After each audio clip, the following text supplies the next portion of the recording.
The Democrats swung for the fences when they took the stage last night in South Carolina. Many of them took aim at Bernie Sanders, but everyone was a target. Take a look. Vladimir Putin thinks that Donald Trump should be president of the United States, and that's why Russia is helping you get elected, so you'll lose to him. Let me go.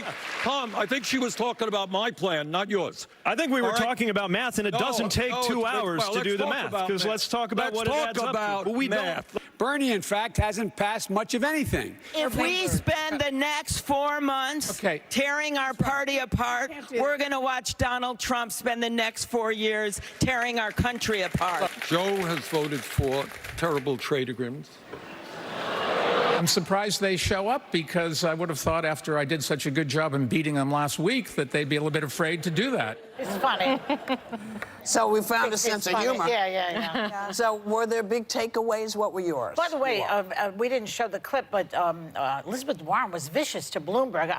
She was like, I thought she was going to say, you know, and you snore and I hate your mother. I mean, it was like, she was after him. Yeah. He was like, all right already. You're like you're like a wife already. And because she was attacking him so much and she wasn't attacking Bernie, it made me seem like made me think she's obviously running for VP if it's Bernie. Yeah. Because to not attack the front. Yeah, your phone's ringing. It's distracting, sorry. Pick it up, thank you. I don't know what I was saying. Oh, just that she's clearly angling for VP. And I thought it was a misfire for her because it makes her look like she's not confident in being the front runner. That was actually a really good night for Joe Biden. I was really happy to see him come out. Very good night for He looked like a great international leader, especially when it came to talking about the coronavirus and how he would deal with it. This is hard for me to say, and I hope this is okay.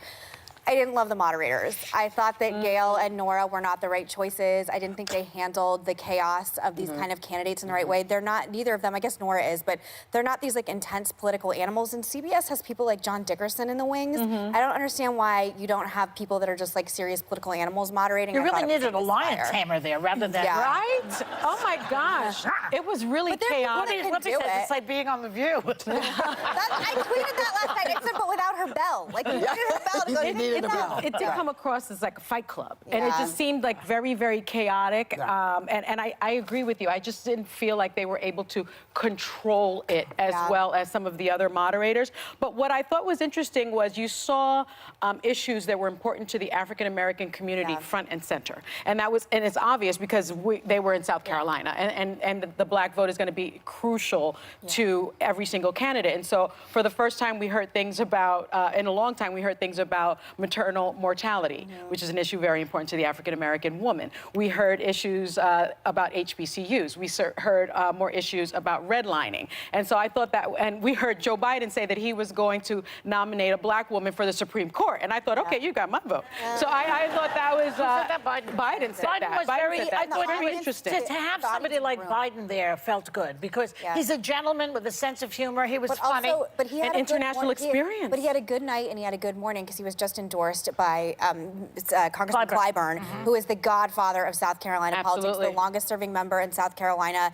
He's a member of the Congressional Black Caucus. He has this annual fish fry that is like the political event in South Carolina. I felt like he was talking to young black voters. He was. Because they are all behind Bernie. And the point is, he feels, Clyburn, what's he saying?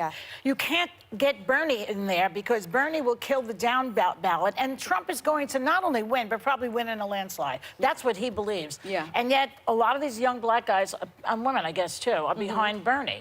Well, as a black person, I feel. But I'm talking about. No, I know, kids I now, know, you know. but I don't think anybody knows where the kids are at. Well, I don't think anybody knows, and I want to continue to say, every time somebody says what they think it's going to be, do not take that to heart. You're the only person that never does that, to your credit. I do that all the time. The only person who knows what's going to happen is you when you go into that ballot box. That's your job.